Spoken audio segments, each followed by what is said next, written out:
Welcome to Scent World, Owen. So excited to have you here. Thanks for having me. Stoked to be here. Yeah, I'm so excited that you're here. I love your videos on TikTok. They make me so hungry. I have to know, what did you have for breakfast today? This morning I had 2 breakfast sandwiches. Hell yeah.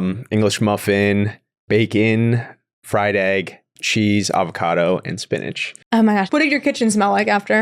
Mainly the smell of bacon. Mm-hmm. If I'm cooking bacon in the morning, that aroma lingers, but I love it. I want that sitting in my kitchen for as long as possible. So. Right? There's something so comforting and just like, I don't know, I love the smell of bacon. And there's nothing that starts the morning off on exactly the right note. 100%. Yeah. Scent is a huge part of that. Mm-hmm. I would love to talk about like fragrances or scents and aromas that you kind of grew up around, because your background, you're Chinese and Italian, 2 of my favorite cuisines ever. Yeah. When I think of my childhood, I'm immediately drawn to one main scent. Mm-hmm. And even to this day, if I smell it, I'm immediately drawn to just like chubby little Owen running around in the kitchen. And that is olive oil and garlic.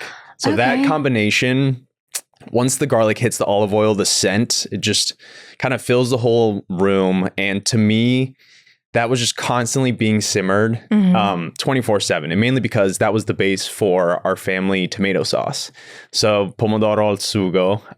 And I swear there was always a batch of that being made just 24/7. As there should be, right? Oh my gosh. And that smell of garlic, I feel like it fills the whole room. Mm-hmm. Yeah, I feel like that's such a good one. I heard that there was a friend of mine whose mother worked at Williams-Sonoma. And you know how it always smells good when you go in there? Yeah. I heard that they were secretly like sauteing onions and garlic. That's underneath. a great move, because that would 100% have me hooked. Just like, oh my, like as soon as you smell it, everyone's just, what does that smell like? What is someone cooking? It smells so good. Yeah, exactly. What was your favorite food growing up? Favorite food was actually pasta. Yes. Yeah, huge pasta guy, mainly because being born in Italy, spending summers there all the time with my nonna, a lot of pasta was being eaten. And then crazy enough, growing up, my dad, who's Chinese, mom Italian, my dad was actually the cook of our family, and he spent his younger years in Italy. His first ex-wife was Italian as well. So he primarily cooked Italian food. Oh, wow. Yeah. So he was mainly the cook. Did you ever kind of blend both of the flavors within your cultures? Definitely, yeah. So he would still cook Chinese food. And then when we would visit his parents in San Francisco, they're full Chinese, immigrated from China. And so that's when I would get exposed to real like traditional Chinese food. Oh, that's amazing. Yeah. Do you have a favorite? Oh, it's tough. It really depends on what I'm in the mood for. But I feel like I eat more Italian food, but when I eat out, I eat more Chinese food. Yeah, because it's like that feels something special. Like I'm not going to make that at home. Yeah. And I feel like one of the perfect fusions, Dan Dan noodles. Are you Oh my God. Yeah, I love Dan Dan noodles. One of my favorites. And I love that your book is like an homage to the sandwich, and sandwiches are so nuanced. Like you go into it here. If you could describe the perfect sandwich in 3 words, what would it be? For me, the perfect sandwich would be golden, because I'm immediately thinking of the bread. Golden to me is like the perfect toast, nice crunch.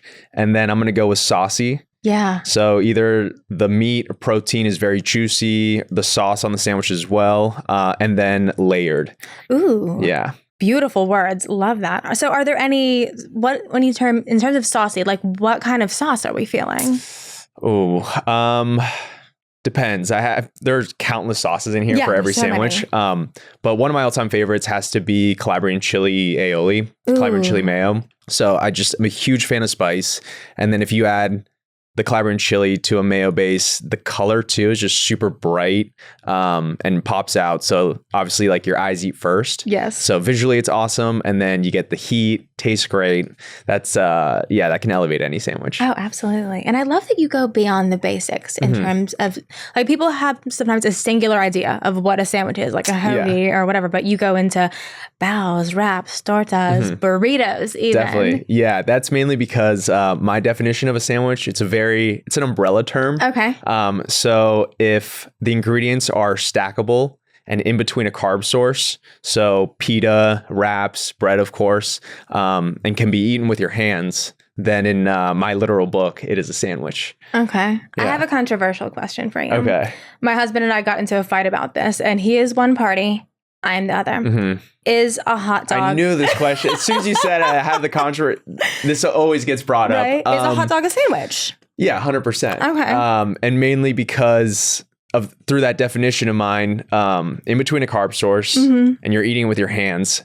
So to me, it falls under the same category. Like, we don't call cheeseburgers, oh, let me get a sandwich and you're going to get a cheeseburger. But clearly, if I asked you, is a cheeseburger a sandwich? Yes. Yes. Okay. Yeah. Yeah. But I was fighting with him because I was like, a hot dog is a hot dog. A sandwich is something different. But he's aligned with your school of thought. Like, no, it is a sandwich. And then you can also repurpose the hot dog bun to be kind of like a mini hoagie or something. And there you go. I'm wrong. So your cookbook, it's amazing. Are there any particular spices other than calabrian chili that you use to like dress up a sandwich if you want to give it that extra oomph? Yeah. One secret ingredient I love, chicken bouillon. Ooh. Yeah. So it's basically like chicken flavored salt. And one recipe in particular that I love sneaking that into, my tomatillo salsa. Okay. Yeah. So that's a great hack. Really just it's just a flavor booster. Yeah. And it really gives it that umami, something a little Definitely, bit extra. very slept on.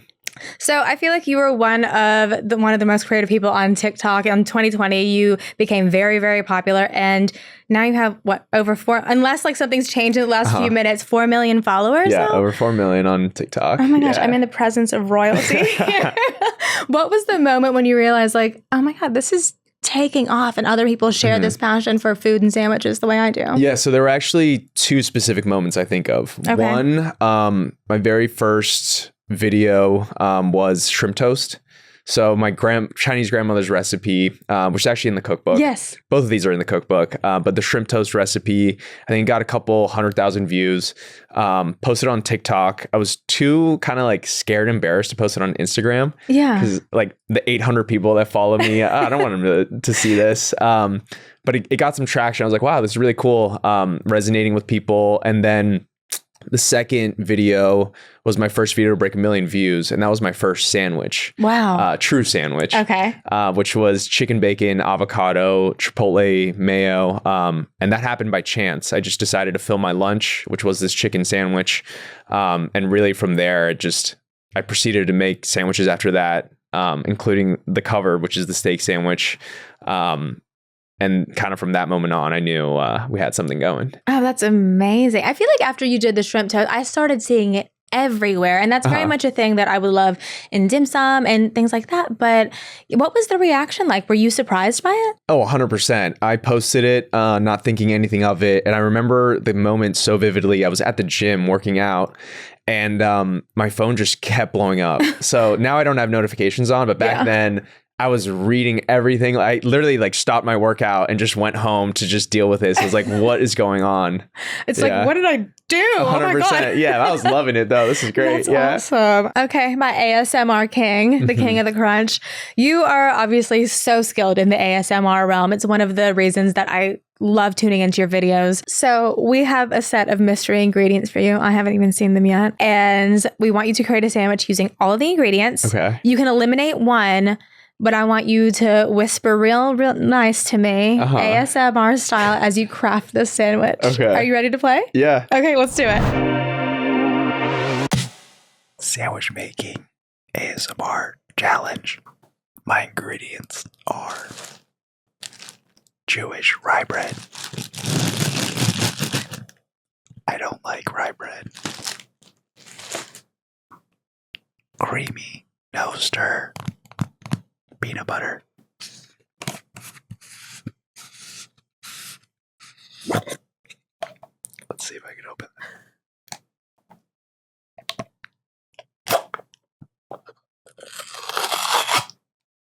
That sounded good.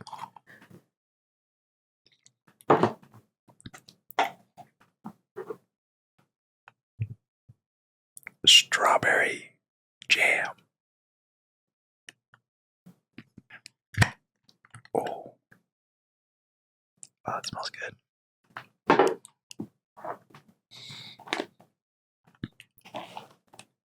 Blue cheese crumbles.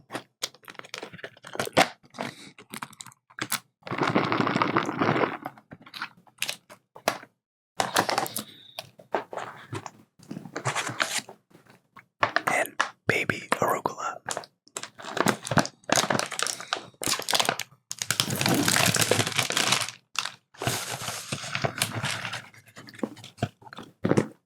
I'm spilling it everywhere.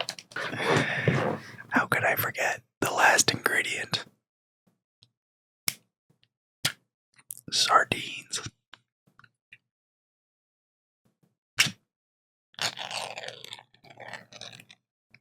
In oil.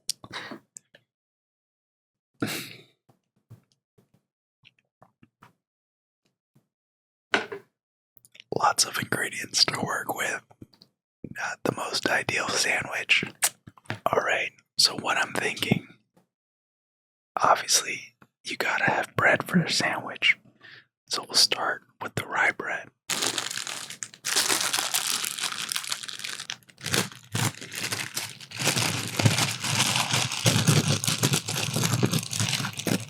Untoasted.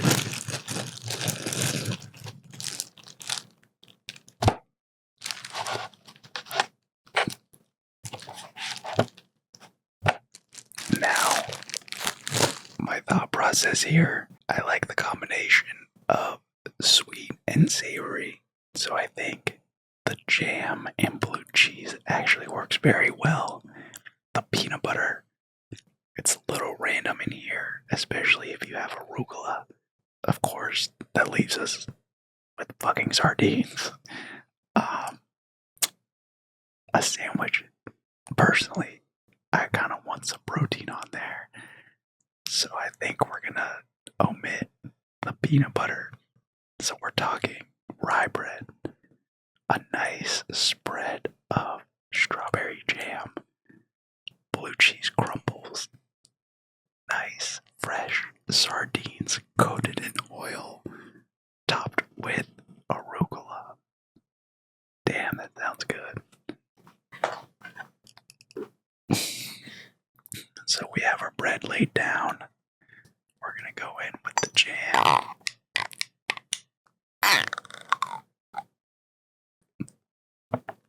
A nice even spread on one side. That's our jam. Alright, we're spreading the jam on one side. I think one side's plenty because we don't want to overpower it. Boom.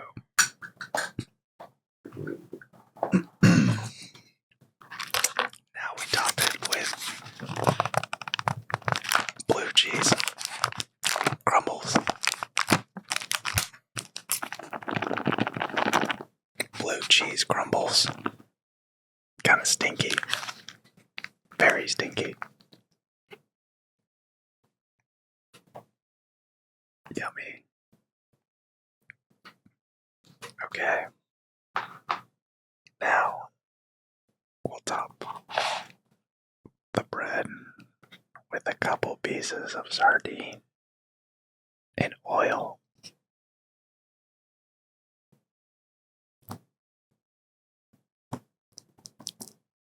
Maybe, 2 nice pieces. And then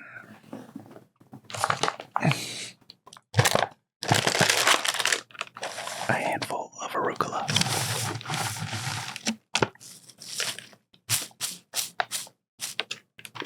Now, personally, with arugula, I like to add a little oil.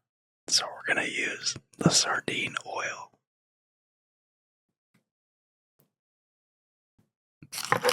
And now we top it off with the other piece of bread. And of course, this isn't toasted, but we gotta show the cross section.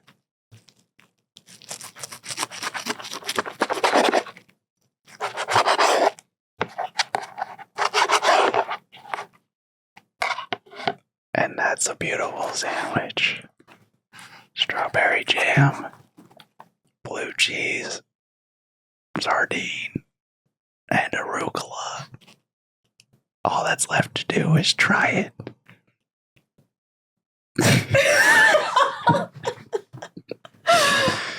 Thank you so much. Cheers. Cheers.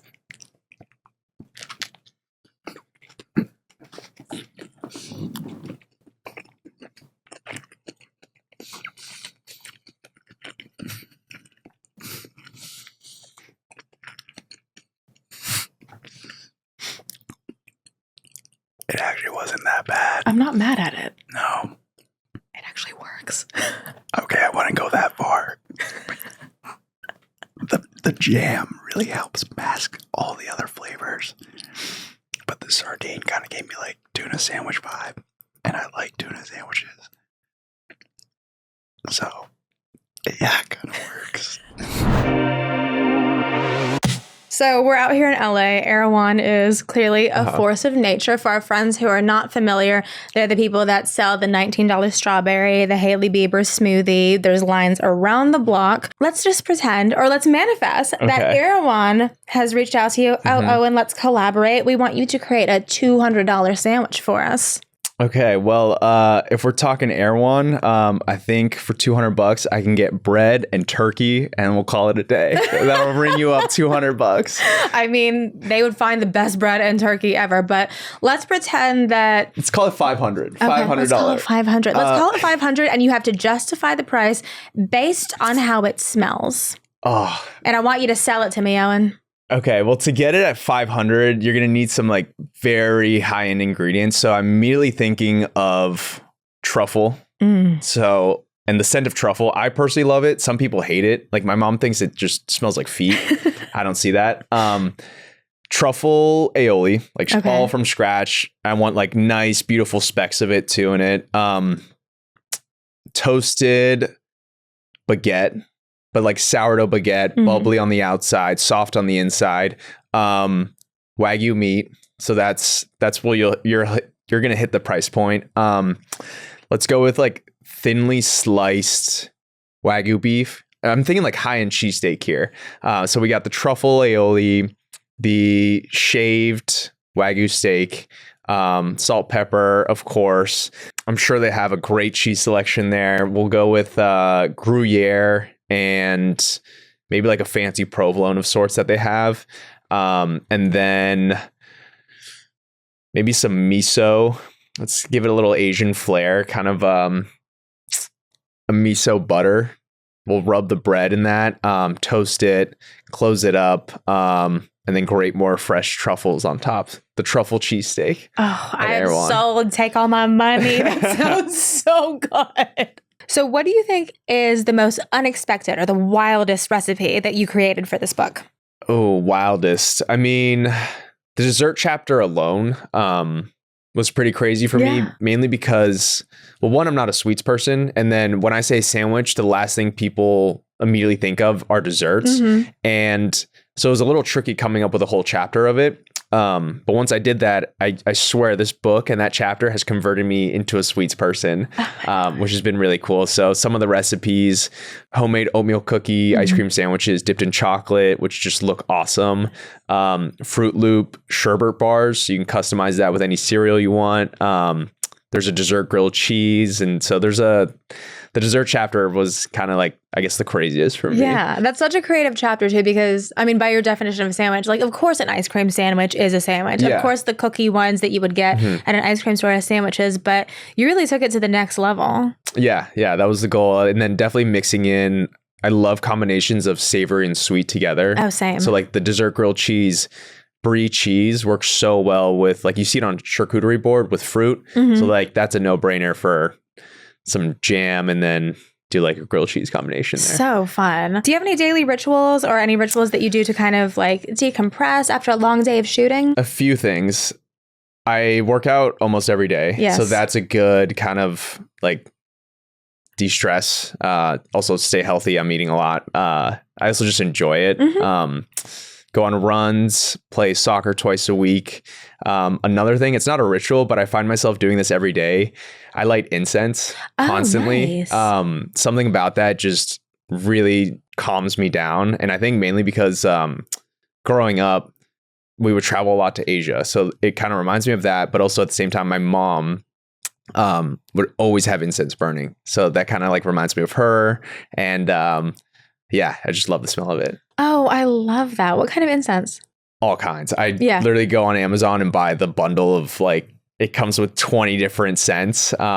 and I like them all. So I love that. And incense is so, I mean, I find it to be really relaxing too. And that's kind of a ritual in and of itself. Like you have to set it up and make sure it burns correctly. So, I mean, we're filming here in LA right now. What's the best sandwich in LA?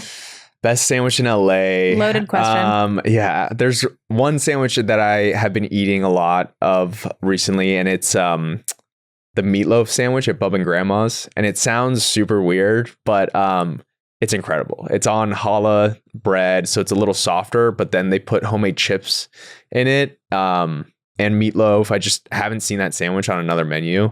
It's really good. Oh my gosh, chips on a sandwich. That brings me back to like summers growing up after just got the pool. Yes. Yeah, it's a classic. Yeah, very nostalgic. Exactly. Yeah. And it gives you that crunch.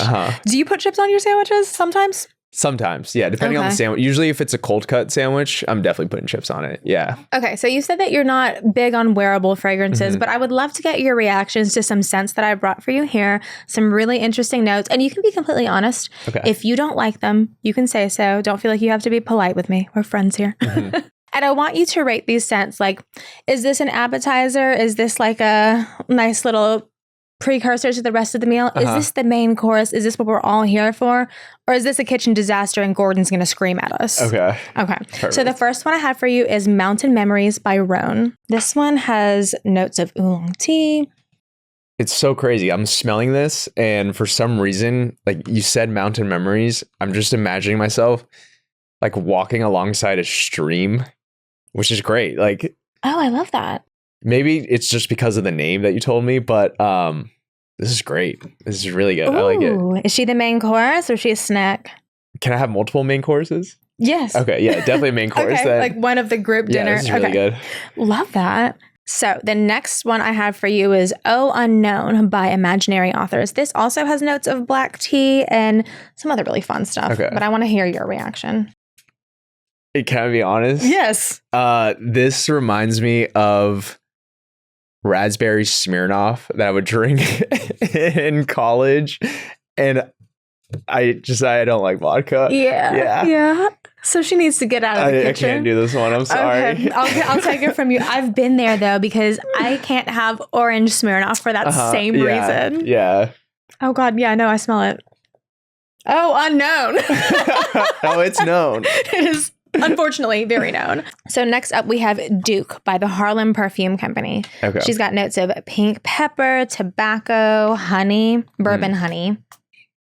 This makes me think of like an old fashioned. Ooh. Yeah. Like the bourbon really sticks out. A little smoky. I'd put this at the appetizer. Okay. Yeah. We're starting dinner with an old fashioned. Yeah. Love that. Next up, I have Super Solid by Binaural. It has notes of amber, ambroxan, and mandarin. Call me crazy. I just think of hand sanitizer. I don't know why. The alcohol is super sharp. Okay. Maybe it's because I just inhaled a lot of it. Yeah. Okay, yeah, now that went away. Now it smells good. I'm scared for a sec. I'm not really getting the citrus, though. Okay. So I was looking forward to that, but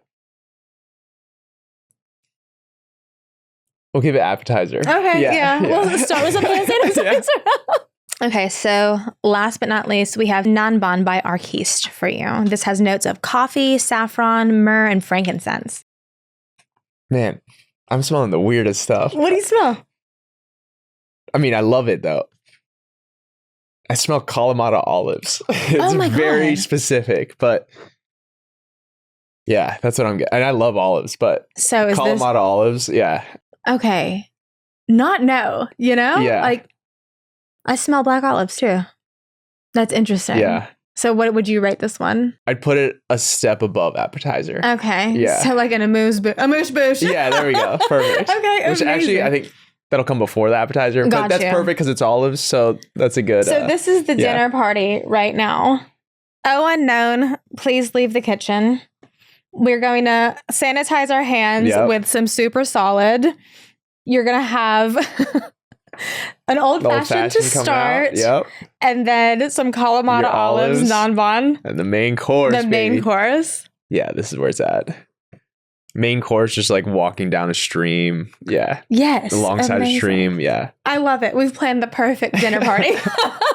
So you've worked with some of the biggest names in food. It is so impressive, and you're living out your childhood dreams. We love it.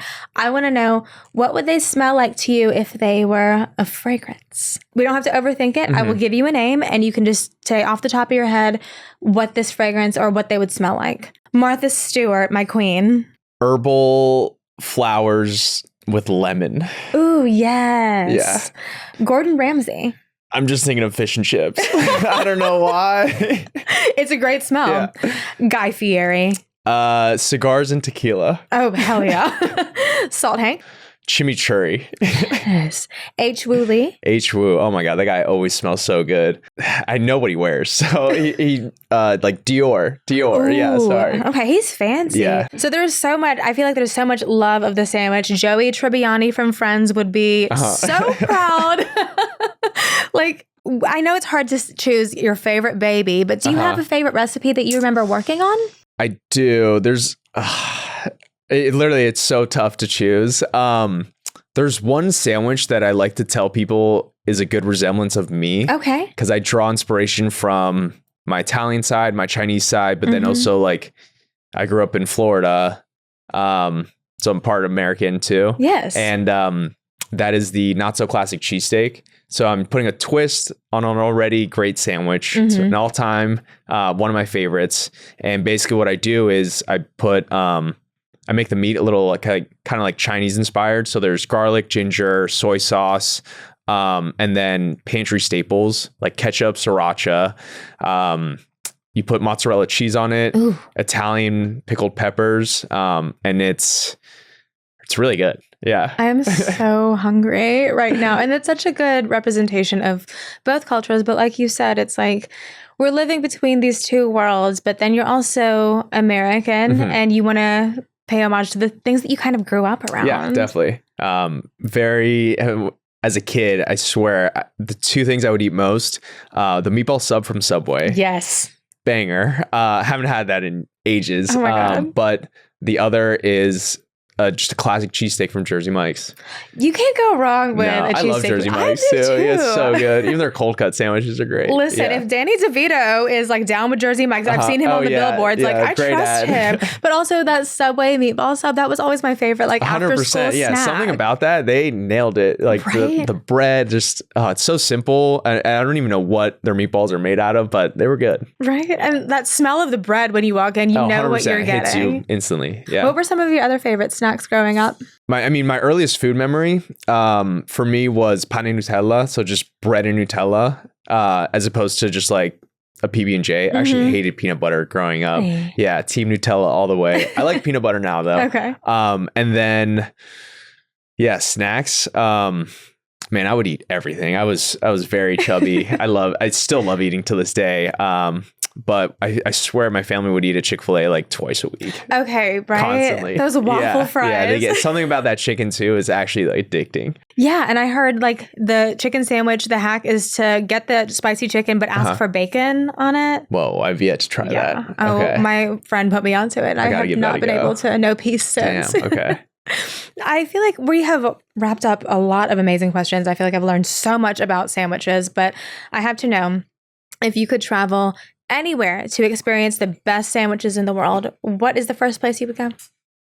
One place on my bucket list, I've been wanting to go to Philadelphia just to try a classic cheesesteak. Yes. And I want to hit like all the spots. I want to try all of them till I'm sick of it. It's in the US. I feel like I can make that happen. Yes, we're manifesting this right now. I want to see your cheesesteak this year bracket. I got to do a review. Yeah, of all of them. It's happening. And you grew up in Florida, you said.